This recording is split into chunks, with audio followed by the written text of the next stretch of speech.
Hello guys. रूस Ukraine वार तो चल रही है, लेकिन ऐसा लग रहा है कि हमास और इसराइल की चलती हुई वार रुकने जा रही है, क्योंकि डोनाल्ड ट्रंप ने तो क्रेडिट ले लिया और कंग्रेचुलेशन की वीडियो भी रिकॉर्ड कर दी है कि भाई बहुत शुक्रिया। क्या होगा, क्या ये जंग रुक पाएगी या अमेरिका ने जिस तरह धमकी दी कि हम हमास को ख़त्म कर देंगे वो धमकी चलेगी? क्या रेट कट की प्रोबेबिलिटीज कम जो होती जा रही हैं, क्या रेट कट होगा? और क्या जो यूएस गवर्नमेंट शटडाउन हो गई है क्या वो ओपन हो पाएगी? क्या ये कितना लंबा चलेगी? क्योंकि लास्ट वीक एनएफपी का डाटा डिले हुआ है और अगले वीक तक के लिए मुलतवी हुआ है। क्या और भी डाटा जिस तरह के सीपीआई, रिटेल सेल जैसे डाटा डिले होंगे और उनको भी पोस्टपोन किया जाएगा? क्या ये यूएस की हिस्ट्री का सबसे बड़ा शटडाउन होने जा रहा है और इसका डॉलर पे क्या इंपैक्ट पड़ेगा और गोल्ड पे क्या इंपैक्ट पड़ेगा? क्या हमने गोल्ड को बाय करते जाना है, सिल्वर को बाय करते जाना है, बीटीसी को बाय करते जाना है, नेचुरल गैस को बाय करते जाना है, या फिर ऑयल को बाय करना है? किस कमोडिटीज को कितना बाय करना है, किस क्रिप्टो कॉइन को ट्रेड करना है, सब कुछ जानेंगे इसी वीडियो में। तो स्टार्ट करते हैं इंफॉर्मेशन, नॉलेज और अर्निंग से भरपूर वीडियो। माय नेम इज रील नवाज, वेलकम टू forex-ustad.com।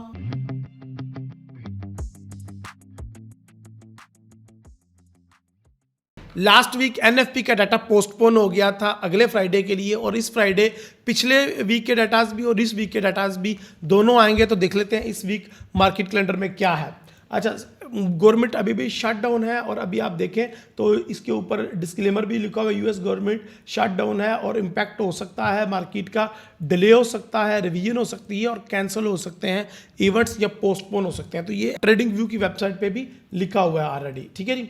तो इसके ऊपर आप लोगों ने लाजमी फोकस करना है। एफओएमसी के एक दो मेंबर बात करेंगे, मेरान और बाकी, और मंडे की बात करें तो मंडे को ईसीबी के प्रेसिडेंट लगार्ड बात करेंगे और बैंक ऑफ इंग्लैंड के गवर्नर बैले बात करेंगे। इसके अलावा यूएस की कोई इंपॉर्टेंट डाटा नहीं है। अगर ट्यूसडे की बात की जाए तो एफओएमसी के मेंबर्स बात करते रहेंगे थ्रू आउट द डे अलग अलग टाइम्स पे, और यूएस का कोई रेड इम्पैक्टेड डाटा नहीं है, लेकिन ईसीबी के प्रेसिडेंट लगार्ड लाजमी बात करेंगी। और उसके अलावा बुध वाले दिन बैंक ऑफ जापान के गवर्नर बात करेंगे और एफओएमसी के मीटिंग मिनट्स रिलीज किए जाएंगे।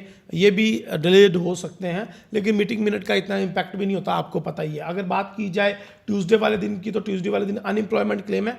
ये बात याद रहे कि लास्ट वीक जो अनएम्प्लॉयमेंट क्लेम थे वो कैंसिल हो गए थे, उनका डाटा रिलीज नहीं किया गया था। सो इस दफा दो अनएम्प्लॉयमेंट क्लेम के डाटा रिलीज होंगे। ये देखें, एक ये और एक ये, यानी कि दोनों का टाइम ऑलमोस्ट फिक्स नहीं है। और अगर गवर्नमेंट शटडाउन रही और गवर्नमेंट ओपन ना हुई तो ये डाटाज फिर दोबारा अगले वीक तक के लिए भी पोस्टपोन हो सकते हैं। तो उसका भी आप लोगों ने ख्याल रखना है। इसके अलावा फैक्ट्री ऑर्डर है, नेचुरल गैस है, एफओएमसी के मेंबर्स बात करेंगे, वो इतना इंपॉर्टेंट नहीं है। फ्राइडे वाले दिन भी एफओएमसी के मेंबर बात करेंगे और एयूडी के गवर्नर भी बात करेंगे। लेकिन सबसे ज़्यादा इंपॉर्टेंट डाटा हमारे लिए पिछले वीक जुम्मे वाले दिन का एनएफपी है, वो आना है। एवरेज आर्ली अर्निंग है, एम्प्लॉयमेंट चेंज है, नॉन फॉर्म एम्प्लॉयमेंट चेंज है, एम्प्लॉयमेंट रेट है, यूनिवर्सिटी ऑफ मिशिगन के इन्फ्लेशन एक्सपेक्टेशन और कंज्यूमर सेंटीमेंट है, और फेडरल रिजर्व के अगेन कुछ और मेंबर्स हैं। तो ये वीक न्यूज़ से भरपूर होने वाला है, लेकिन इसके साथ साथ मैनिपुलेशन से भी भरपूर होने वाला है। उसकी सबसे बड़ी वजह यह है कि गवर्नमेंट अभी भी शट डाउन है। अच्छा, गवर्नमेंट शट डाउन का क्या मतलब है, आइए समझते हैं। गवर्नमेंट शटडाउन का साफ और सीधा मतलब यह है कि गवर्नमेंट के पास अब बजट नहीं है अपने बाकी इदारों को चलाने के लिए, क्योंकि उसके कांग्रेस के साथ मुज़ाकरात कामयाब नहीं हुए, जिसकी वजह से उनके जो बजट को कट करना पड़ रहा है। गवर्नमेंट के पास अब पैसा नहीं है इदारों को चलाने के लिए। तो जो इदारे बहुत ज़्यादा ज़रूरी है सिर्फ वही चल रहे हैं, फौज और पुलिस, बाकी सारे इदारे सस्पेंड हो चुके हैं। इसीलिए जो न्यूज़ हैं NFP, FOMC, CPI, retail sale और इस तरह के और डाटाज वो डिले भी हो रहे हैं और कैंसिल भी हो रहे हैं। इससे अनएम्प्लॉयमेंट बढ़ेगी और डॉलर के ऊपर दबाव आ रहा है, डॉलर की माशियत सुस्त रवि का शिकार है। लेकिन डोनाल्ड ट्रंप अपनी ट्वीट से और अपने ट्रुथ सोशल के अकाउंट से माहौल को गर्मा के रखा हुआ है उन्होंने। आइए एक नज़र डालते हैं ट्रुथ सोशल पे। सबसे पहले डोनाल्ड ट्रंप ने जुम्मे वाले दिन मार्केट क्लोज होने से पहले धमकी लगाई हमास को कि संडे को शाम 7 बजे तक का टाइम है, 5 बजे तक का टाइम है, अगर मेरी शर्तें नहीं मानी गई, कॉन्ट्रैक्ट पे साइन ना किया हमास ने, तो हमास को तबाह कर दिया जाएगा, जहन्नुम रसीद कर दिया जाएगा, वगैरह वगैरह, और इसराइल के रास्ते में हम नहीं आएंगे और इसराइल जो मर्जी करें हम नहीं पूछेंगे, हमास को तबाह कर दिया जाएगा। तो हमास का कॉन्ट्रैक्ट पे साइन करना ज़रूरी है इतवार वाले दिन शाम 5 बजे। लेकिन उसके बाद ड्रामेटिकली तौर पे डोनाल्ड ट्रंप अनाउंस करते हैं कि हमास की तरफ से इशारा आ गया कि उन्होंने हमारा एग्रीमेंट मंजूर है। तो उन्होंने इसराइल को भी तंबीह की है कि वो बमबारी बंद कर दें हमास के ऊपर और इसको ख़त्म कर दें। अब अगर ट्रुथ सोशल को देखें तो काफ़ी ज़्यादा इनकी स्टेटमेंट्स आ रही हैं, हमास की तरफ से भी रिपोर्ट्स आ रही हैं और डोनाल्ड ट्रंप की तरफ से भी मुसलसल ट्वीट्स आ रही हैं और अपने आप को मुबारकबाद भी दे रहे हैं और एक वीडियो पैगाम भी जारी किया ट्रुथ सोशल पे। उन्होंने शुक्रिया अदा किया तमाम कंट्रीज़ का इंक्लूडेड पाकिस्तान जिन्होंने हेल्प किया उनको कि इस एग्रीमेंट पे लेके आने के लिए हमास को और सुलह सफाई करवाने के लिए। लेकिन ये बड़ी ड्रामेटिकली चेंजेस हैं। मैं हफ्ते को वीडियो रिकॉर्ड करवा रहा हूँ, आप इतवार को देखेंगे। इस दौरान कुछ भी हो सकता है। हमास ये कह सकता है कि हमें ये शर्तें मंजूर नहीं हैं। उन्होंने भी साइन तो नहीं किया, लेकिन डोनाल्ड ट्रंप ये एक चाल चल रहा है कि उन्होंने वक्त से पहले ही अनाउंसमेंट कर दिया और कंग्रेचुलेशन अपने आप को करना शुरू कर दिया कि जंग बंद कर दो ये वो। हालांकि इसराइल का जंग बंद करने का कोई भी इरादा नहीं है और ना ही हमास का अभी पीछे हटने का। तो इसका मतलब ये है कि there is many if and but so far yet. तो अभी काफ़ी ज़्यादा चीज़ें बाकी है। ये डोनाल्ड ट्रंप ने जल्दबाजी कर दी है मेरे ख्याल से, लेकिन इतवार की शाम तक देखते हैं कि वो एग्रीमेंट पे साइन करते हैं या नहीं और एग्रीमेंट में कुछ चेंजेस होते हैं या नहीं, ये देखना बाकी है। लेकिन गोल्ड के ऊपर काफ़ी ज़्यादा चेंजेस आ सकती हैं और गोल्ड गैप अप और गैप डाउन के साथ ओपन हो सकता है।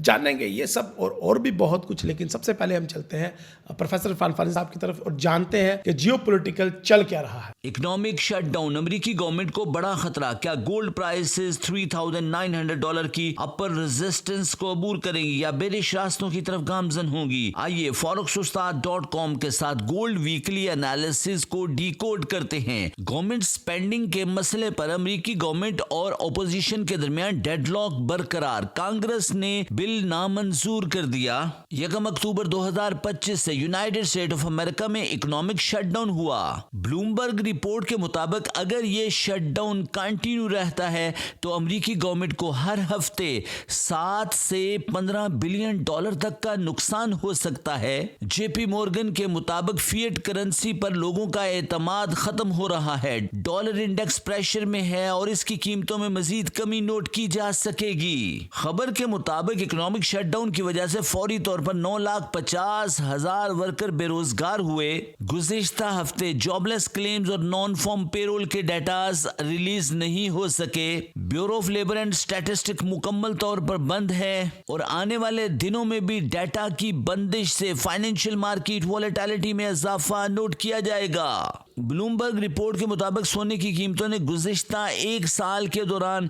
$1,974 का अपवर्ड रास्ता तय किया है और आने वाले दिनों में भी ये रैली जारी रहेगी। Commodity future trading commission reports के मुताबिक सोने का बायस बाय है। सबसे बेहतरीन हिकमत अमली हर डिप से बाय हो सकता है। वर्ल्ड गोल्ड काउंसिल रिपोर्ट्स के मुताबिक China, Hindustan, Brazil, Russia, Kazakhstan, तुर्की और सऊदी अरेबिया सोने की खरीदारी जारी है और आने वाले दिनों में भी ये खरीदारी जारी रहेगी। गुज़िश्ता 30 सालों में पहली दफा सोने के ज़खायर डॉलर के ज़खायर से ज्यादा नोट किए गए हैं। डॉलर इंडेक्स पर एतमाद की कमी की बुनियाद पर दुनिया के सेंट्रल बैंक सोने की एक्यूमुलेशन को तेज करेंगे और सोने के ज़खायर को अपने सेंट्रल बैंक में बढ़ाएंगे। साउथ अफ्रीका, ब्राजील, ऑस्ट्रेलिया और कनाडा सोने की कानों में खुदाई जारी है। सप्लाई साइड पर मसाइल नहीं हैं, लेकिन डिमांड में इजाफा नोट किया गया है। सोने का बायस बाय है।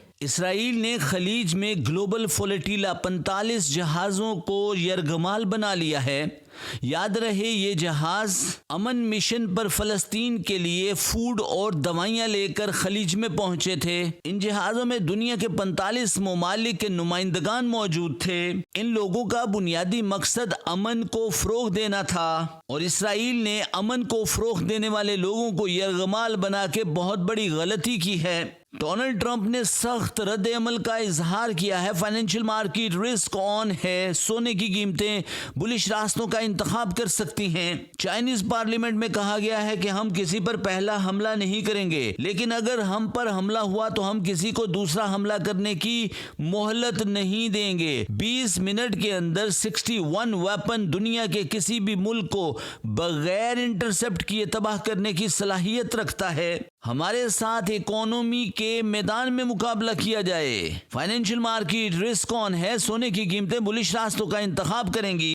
Thank you very much Irfan साहब। 25 दिन रह गए हैं रेट कट होने में और 96.2% प्रोबेबिलिटीज़ है रेट कट करने की। तो rate cut almost done base पे है। सबसे पहले हम डॉलर इंडेक्स का जायजा ले लेते हैं, जो कि मैं इतना ज़रूरी नहीं समझता गोल्ड की ट्रेडिंग के हवाले से, लेकिन फिर भी देखना तो चाहिए हमें। डॉलर इंडेक्स इस टाइम डोजी जैसी कंडीशन में है, अप भी लगा लिया डाउन भी लगा लिया, लेकिन वीकली में बाय मंथली में भी स्ट्रेंथ रखता है, डेली में भी हमें एक बाय का सिग्नल जनरेट कर रहा है। लेकिन ये सब हो रहा है टेक्निकली, फंडामेंटली कुछ लग नहीं रहा कि डॉलर के हक में बेहतर हो रहा है।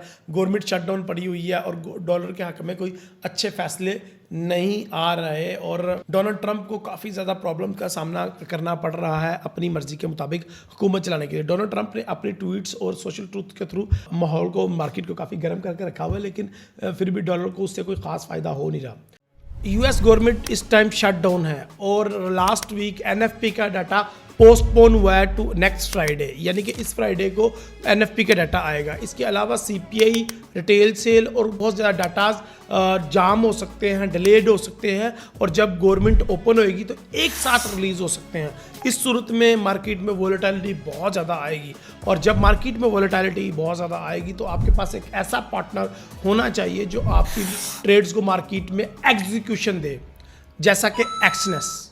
मैं लाइव ट्रेडिंग रूम के दौरान खुद ट्रेड कर रहा होता हूँ लाइव और मेरा ट्रेडिंग पार्टनर है एक्सनेस। मैं हमेशा एक्सनेस के लो स्प्रेड और मार्केट एग्जीक्यूशन को लेके बहुत ज़्यादा सिक्योर फील करता हूँ, क्योंकि हाई वोलेटिलिटी टाइम भी मेरी ट्रेड्स मार्केट में बहुत कम फीस में लगा दी जाती हैं। तो अगर आप भी एक ट्रस्टेड पार्टनर चाहते हैं तो डिस्क्रिप्शन में दिए गए लिंक पे क्लिक करके आप अपना अकाउंट बनाएं और हिस्सा बने दादा उस्ताद ग्रुप की फैमिली का, वो भी डिस्काउंटेड रेट पे। सो डोनाल्ड ट्रंप की ट्वीट पे ट्रेड करनी हो या न्यूज़ टाइम पे ट्रेड करनी हो या फिर अपने टेक्निकल एनालिसिस की बेस्ड के ऊपर ट्रेड करनी हो, वॉल्यूम पे निसार करना हो, सारी प्रॉब्लम्स का एक ही सोल्यूशन है एक्सनेस। डिस्क्रिप्शन में दिए गए लिंक पे क्लिक करें एंड इंस्टेंट विड्रॉ से फ़ायदा उठाएं। अगर बात करें हम गोल्ड की तो गोल्ड भी मंथली में बहुत मारूबूज बुलिश क्लोज हुआ, आपके सामने ही है। और अभी ये इतना ज़्यादा मैसिव वॉल्यूम के साथ गोल्ड क्लोज हुआ है इस महीने। और आप पीछे पूरा चार्ट देख लें मेरा, आपको कहीं पे भी गोल्ड इतनी बड़ी एक मंथ में मारूबूजो बुलिश कैंडल नहीं दिखा रहा है with that volume. Marubozu bullish candle with big volume, मतलब कि कैंडल का साइज चेक करें कितनी मोटी है। इसका मतलब ये है कि बाय साइड पे वॉल्यूम बहुत ज़्यादा है, तो इसका मतलब बहुत ज़्यादा साफ हो जाता है कि गोल्ड मंथली में मारूबूजो बुलिश है। और मंथली में ये यानी कि जो नया मंथ स्टार्ट हुआ अक्टूबर, उसमें भी वो बुलिश है। वीकली में हर वीक एक नया हाई, हर वीक एक नई हिस्ट्री, हर वीक मार्केट एक नए वॉल्यूम के साथ आ रही है। चेक करें, आपको नज़र आएगा कि गोल्ड के अंदर मारूबूजो बुलिश वॉल्यूम आने से रुक ही नहीं रहा और ये वाला वीक भी बड़ा ज़बरदस्त बुलिश क्लोज हुआ। हालांकि ये महसूस हो रहा था, लग रहा था कि शायद इस वीक गोल्ड इतना अपसाइड पे ना जा पाए और इसकी वजह भी ये थी कि डेली में हमें 2 दिन मुसलसल अपसाइड पे वीक देखने को मिली। गो के उसकी कंफर्मेशन नहीं हुई तो हमें लग रहा था कि गोल्ड डाउन साइड पे आएगा और गोल्ड बहुत ज़्यादा क्रैश हो जाएगा, हमें क्रैशिंग कंडीशन का सामना करना पड़ेगा या फिर गोल्ड रिट्रेसमेंट लेगा, इस तरह का कुछ चीज़ लग रही थी। लेकिन ऐसा कुछ हुआ नहीं। उसकी वजह क्या थी? उसकी वजह 3-4 मोटी मोटी वजह है, प्रोफेसर साहब ने बताई, मैं भी आपको एक्सप्लेन कर देता हूँ। गवर्नमेंट का शटडाउन, फेडरल रिजर्व का रेट कट करना और रेट कट की प्रोबेबिलिटीज़ का बढ़ते जाना, इनके एम्प्लॉयमेंट का डिस्टर्ब होना, नोट की नाच छप नहीं रहे नोट, इसके अलावा इंटरनेशनल प्रेशर जो अमेरिका पे है, चाइना का भी अमेरिका को धमकाना। और चाइना ने बहुत बड़ी ऑफ़र दिया अमेरिका को कि आप हम पे लगी हुई पाबंदियां हटा दें और हम अमेरिका में मज़ीद इन्वेस्ट करेंगे। लेकिन अगर आपने हम पे पाबंदियां ना हटाई तो फिर जो है वो चाइना कुछ और करने का सोचेगा। और चाइना के एक वजीर ने यह भी पैगाम दिया कि हम पहले वो कंट्री नहीं होंगे जो पहले हमला करेंगे या पहला न्यूक्लियर वेपन इस्तेमाल करेंगे, लेकिन दूसरा इस्तेमाल करने की हम मोहलत नहीं देंगे। और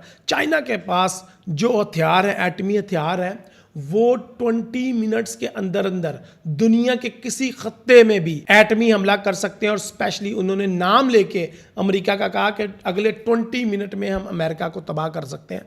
ये चाइना के वज़ीरों ने बयानात दिए, जिसकी वजह से मार्केट में रिस्क ऑन है और चाइना गोल्ड को मुसलसल बाय करता जा रहा है, मुसलसल गोल्ड को बाय करता जा रहा है, जिसकी वजह से आपको नज़र आ रहा है गोल्ड कितना अपसाइड पे जा रहा है। और बुध और जुमेरात को बनने वाला पैटर्न भी टेक्निकल वो भी फ्लॉप हो गया जुमे वाले दिन। और अब ये लग रहा है, अब ये आलम है कि मुझे लग रहा है कि शायद जब मार्केट ओपन होएगी मंडे को तो मार्केट बाय गैप के साथ ओपन होएगी। और अगर मैं आपको H4 का चार्ट दिखाऊं तो मार्केट ट्रिपल टॉप जैसी कंडीशन पे इस टाइम खड़ी है। ये देखें ज़रा, अभी मैं कंडीशन को वाज़ा कर देता हूँ छोटे टाइम फ्रेम में जाके। तो फर्स्ट हाई ये लगा, सेकंड हाई, फर्स्ट हाई लगा 1 अक्टूबर, 2 अक्टूबर और फिर सेकंड हाई 3 अक्टूबर यानी कि जुमे वाले दिन ये लगने जा रहा था।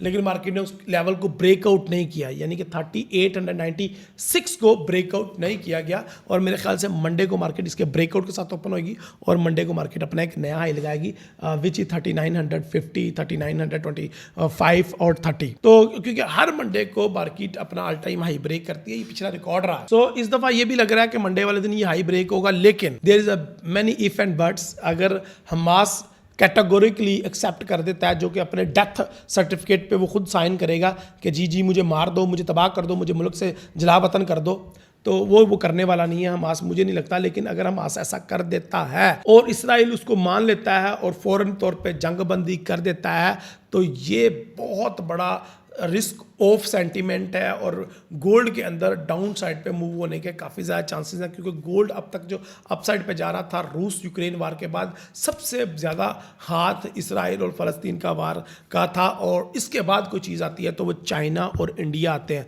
चाइना और इंडिया दोनों ही बहुत बड़ी कंट्रीज़ हैं और ये दोनों ही न्यूक्लियर पावर रखती हैं और दोनों के साथ अमेरिका का डायरेक्टली मतक्का लग चुका था, जिसकी वजह से गोल्ड अप से अपसाइड पे जाता जा रहा था। चाइना ने अपनी इन्वेस्टमेंट अमेरिका से निकालना शुरू कर दी क्योंकि अमेरिका ने उनको बैन करना शुरू कर दिया था, जिस तरह रूस को बैन करना शुरू कर दिया था। तो चाइना ने अपनी इन्वेस्टमेंट को गोल्ड में कन्वर्ट करना शुरू कर दिया था। इसी तरीके से इंडिया के ऊपर जब 100% या 50% टैरिफ लगा तो इंडिया ने भी अपनी सारी इन्वेस्टमेंट जो अमेरिका में थी उसको गोल्ड में कन्वर्ट करना शुरू कर दिया था, जिसकी वजह से गोल्ड की प्राइसेस इतना हाई चली गई थी। और आने वाले दिनों में गोल्ड की प्राइसेस रुकने का नाम नहीं लेंगी। ये रिट्रेसमेंट आती है तब भी गोल्ड अप साइड पे ही रहेगा। सो कंक्लूजन ये है कि गोल्ड भाई अभी भी बाय साइड पे है, लेकिन अगर गोल्ड डाउन साइड पे आता है तो कितना डाउन साइड पे आएगा। यहाँ पे मैंने एक पेंडिंग ऑर्डर रखा हुआ था, लेकिन मैं फिर आपके सामने वो दोहरा देता हूँ। ये ले, अगर गोल्ड डाउन साइड पे आता है और रिट्रेसमेंट लेता है तो हम 3850 के एरिया से गोल्ड को अगेन बाय करना चाहेंगे और जो प्रॉफिट टेकिंग है वो ऑल टाइम हाई 3900 के करीब करीब करना चाहेंगे। ये हम करना चाहेंगे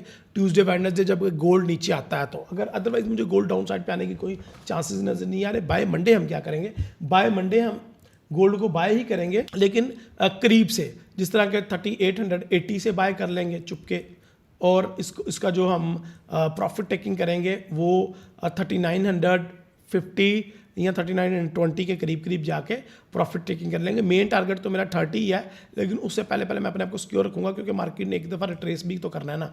तो अगर चीज़ें इतनी क्लियर नहीं होती और हमास जो है वो चीज़ों को इतनी जल्दी एक्सेप्ट नहीं करता, तो हम अगर मार्केट बाय साइड भी ओपन होती है तो हम गैप फिल होने का मौका टाइम देंगे मार्केट को, नीचे बाय लिमिट का ऑर्डर लगा के हम फिर मार्केट में एंटर हो जाएंगे। ये ले जी, और फिर बाय मंडे ट्यूसडे मार्केट को अपसाइड पे ही ट्रेड करेंगे। वैसे भी गोल्ड को सेल करने का 2025 में कोई तसव्वुर ही पैदा नहीं होता। वो लोग डूब के उनकी कब्रों के अंदर हड्डियां भी गल गईं जो गोल्ड को सेल करना चाहते थे 2025 में।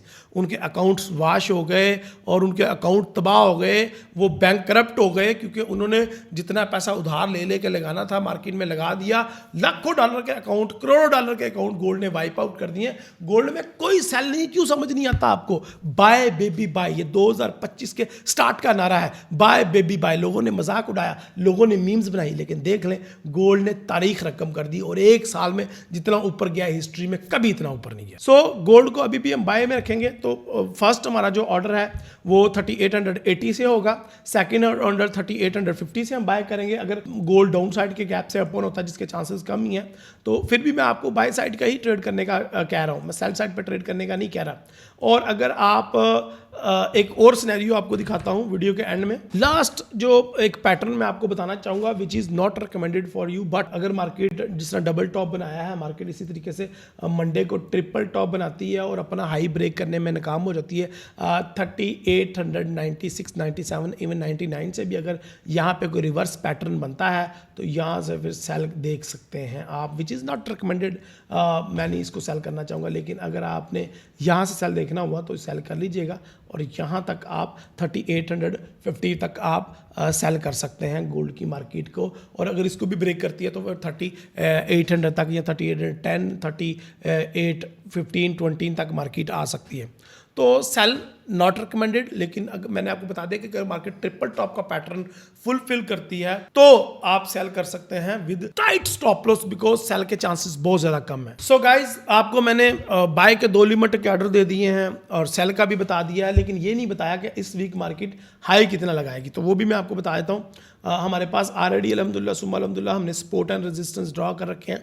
3930 पहला इसका टारगेट होएगा और उसके बाद मार्केट अपना ये ऑर्डर फिल करने के बाद मार्केट 3880 और मैं यहाँ पे आपको बाकायदा नए लेवल ड्रॉ करके दिखा देता हूँ। जैसे ही मार्केट 3830 को क्रॉस करेगी उसके बाद फिर मार्केट इस लेवल पे आएगी और जो एंड वाला लेवल होगा जो मार्केट के लिए अबूर करना नहायत नामुमकिन होगा, ये लीजिए, ये 2 मजीद रेजिस्टेंस ऐड कर रहा हूँ आपके लिए। Of course these are our profit taking areas, ये लें जी। सो द कंक्लूजन इज कि मार्केट अगर हमारे ये रेड एरिया को ब्रेकआउट करती है, ऑल टाइम हाई को ब्रेकआउट कर देती तो 3930 पे जाएगी। अगर इसको भी ब्रेकआउट कर देती 3960 और फिर एंड पे यहाँ पे जाके मार्केट को मौत पड़ सकती है, क्योंकि $4000 बहुत बड़ा साइकोलॉजिकल नंबर है जिसको ब्रेक करना मार्केट के लिए आसान नहीं होगा। और मुझे ये मंथ ऑफ अक्टूबर अबूर होता हुआ नज़र नहीं आ रहा। मुझे लगता है कि मार्केट इसके करीब जाके बहुत बड़ा अपसेट करेगी और फिर उसके बाद बायर की शामत आएगी और फिर बायर को ट्रैप किया जाएगा, बायर को वाइप आउट किया जाएगा। मुझे यूँ लगता है कि फिर मार्केट बहुत बड़ी रिट्रेसमेंट लेगी और $4000 को अबूर करना मार्केट के लिए साइकोलॉजिकल नंबर है, तो इतना आसान नहीं होगा। तो इस साल का टारगेट हम 4000 ही रखते हैं और अगर अल्लाह ना करे कि दोबारा कोई और जंग ना लगी तो ये 4000 तक ही रुकेगा। या फिर अगर चाइना अपना एग्रेशन कम करता है, क्योंकि चाइना ने इस साल जो किया है उसने पिछले 5 साल नहीं किया, 5-10 साल उसने नहीं किया। उसने अभी कभी भी अपनी मिलिट्री परेड पिछले 4-5 साल में नहीं की, जो इस साल उसने मिलिट्री परेड करके अपने न्यूक्लियर वेपन लोगों के सामने शो ऑफ किए हैं। दूसरा, चाइना की कामयाबी पाकिस्तान इंडिया की वॉर में लोगों को नजर आई कि चाइनीज़ टेक्नोलॉजी ने किस तरीके से रूसी टेक्नोलॉजी को, अमेरिकन टेक्नोलॉजी को और बाकी यूरोप की कंट्रीज़ की टेक्नोलॉजी को मात दे दी थी। सो चाइना ने अपनी सुपरमेसी पाकिस्तान इंडिया वॉर में साबित की थी और उसके बाद नॉर्थ कोरिया के प्रेसिडेंट, पाकिस्तान के प्रेसिडेंट, रूस के प्रेसिडेंट को बुला के जो यूनिटी का मुजाहरा किया और उसमें इंडिया के प्रेसिडेंट भी मौजूद थे, नरेंद्र मोदी, तो उनको एक पावर शो ऑफ किया गया चाइना की तरफ से, जो कि पहले कभी हिस्ट्री में देखने को नहीं मिलता। तो चाइना ने साबित किया कि मैं एक न्यूक्लियर वेपन तो पावर तो हुई हूँ, मेरे पास एक खित्ते में एक संजीदगी मौजूद है और खित्ते में मेरी एक अलग पावर है। वो उसने उस पावर का शो ऑफ किया जो उसकी मिलिट्री परेड में भी नज़र आया। खैर, गोल्ड को $4000 तक इस मंथ के एंड तक इंशाल्लाह हम देख रहे हैं और इस साल के एंड में, तो इस साल के स्टार्ट में ये 5500 तक को भी टच कर सकता है। वो अगले की वीडियो में हम बात करेंगे इंशाल्लाह। अब तक की वीडियो के लिए इतनी। मुझे उम्मीद है कि वीडियो पसंद आएगी। वीडियो पसंद है तो लाइक का बटन प्रेस करें और अगर आपको कुछ भी फ़ायदा हुआ तो कमेंट में अपना फीडबैक का इजहार करें और अगर आपका दिल करे तो इस वीडियो को अपने दोस्तों के साथ शेयर करें। अगले वीडियो तक के लिए इजाज़त दें। अल्लाह हाफिज़, अस्सलाम वालेकुम।